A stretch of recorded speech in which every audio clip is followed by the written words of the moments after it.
ప్రపంచంలో ఎన్నో రహస్యాలున్నాయి, కానీ ఒక పుస్తకం 600 ఏళ్లుగా ప్రపంచంలోని టాప్ సైంటిస్టులను, కోడ్ బ్రేకర్లను, చివరికి గూగుల్ అల్గారిథమ్స్ను కూడా బోర్డ్స్ క్రాక్ చేయలేకపోయాయి. అవును, ఆ పుస్తకమే ఓఎనిష్ మ్యాన్స్క్రిప్ట్. దీని గురించి తెలిస్తే మీరు తప్పక షాక్ అవుతారు.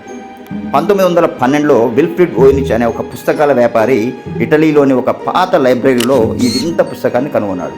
ఈ పుస్తకం పేరేంటో ఎవరికీ చదవడం రాదు, కాబట్టి ఆ పుస్తకాల వ్యాపారి పేరే ఆ బుక్ పేరైంది. ఈ పుస్తకం దాదాపు 15వ శతాబ్దికి చెందినది అయ్యుండవచ్చునని కార్బన్ డేటింగ్ ద్వారా తేలింది. ఈ పుస్తకాన్ని తెరిచి చూస్తే ఎవరికైనా పిచ్చెక్కిపోతుంది. ఎందుకంటే భాష, ఇందులో ఉన్న అక్షరాలు ఈ భూమి మీద ఏ భాష కావు. అవి చూడ్డానికి అందంగా ఉంటాయి, కానీ ఏ దేశపు లిపితోనూ పోలి ఉండవు. ఇందులో వందలాది మొక్కల చిత్రాలు ఉన్నాయి. విచిత్రం ఏంటంటే ఆ మొక్కలు కూడా ఈ ప్రపంచంలో ఏ మొక్కతో పోలి ఉండవు.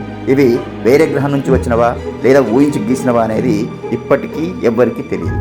నక్షత్ర మండలాలు, గ్రహాల గతులు, రాశి చక్రాల చిత్రాలు 14వ శతాబ్దంలో ఏ టెలిస్కోప్ లేకపోయినా అంత ఖచ్చితంగా ఎలా గీశారో అర్థం కాదు. రెండవ ప్రపంచ యుద్ధం సమయంలో శత్రువుల కోర్సును బ్రేక్ చేసిన గ్రేట్ కోడ్ బ్రేకర్లు కూడా ఈ పుస్తకాన్ని చదవడానికి ప్రయత్నించి చివరకు చేతులెత్తేశారు. కొందరు ఇది ఏలియన్స్ రాసిన డైరీ అని అంటారు, మరికొందరు ఇది మధ్యయుగ కాలంలో ఒక తెలివైన మోసగాడు అందరినీ నమ్మించడానికి సృష్టించిన ఫేక్ బుక్ అని కొట్టిపారేస్తారు.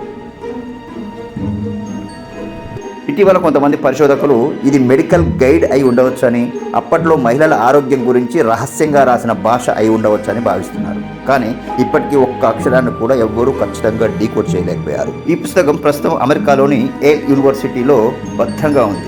ఈనాటికి ప్రపంచంలోనే బిగ్గెస్ట్ అన్సాల్వ్డ్ మిస్టరీ ఇదే. ఇది నిజంగా ఏలియన్స్ రాసిన పుస్తకమా లేక ఒక తెలివైన మోసం అనుకుంటున్నారా? మీరేమనుకుంటున్నారో కామెంట్ చేయండి.